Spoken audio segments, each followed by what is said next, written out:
અમરેલી જિલ્લાના સાવરકુંડલા તાલુકાના હાડીડા ગામે એક બિનવારસી આખલો બીમાર પડતા ચાલુ વરસાદે જીવન મરણ વચ્ચે ઝોલા ખાઈ રહેલ હતો। ત્યારે હાડીડા ગામના યુવા આગેવાન ખેડૂત એવા ભીખુભાઈ વરુ દ્વારા સરકારી બીમાર પશુ માટે 24 કલાક ઇમરજન્સી સારવારમાં ફરતી વાનને કોલ કરતા તેના અધિકારીઓ દ્વારા ઉડાવ જવાબ આપીને પોતાની ફરજમાં બેદરકારી દાખવેલ હતી। ત્યારે અધિકારીઓ જણાવેલ કે ડોક્ટર હાજરમાં નથી, રજા ઉપર છે, તે આવી નહીં શકે અને ખેડૂતને જણાવેલ કે પશુ દવાખાનામાં લઈ જાવ તેવી સલાહ આપેલ। ત્યારે ખેડૂત દ્વારા જણાવેલ કે અમારા પશુ દવાખાનું આજુબાજુમાં ક્યાંય નથી અને બળદ ખૂબ ગંભીર હાલતમાં છે। ત્યારે જીવન મરણ વચ્ચે ઝોલા ખાઈ રહેલ બળદને મારે ક્યાં અને કેવી રીતે લઈ જવો?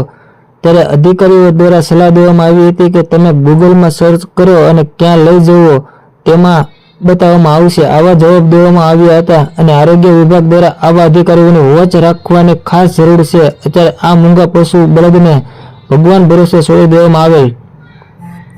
રિપોર્ટર સરફરાજ ખોખર, વિજયપુરી।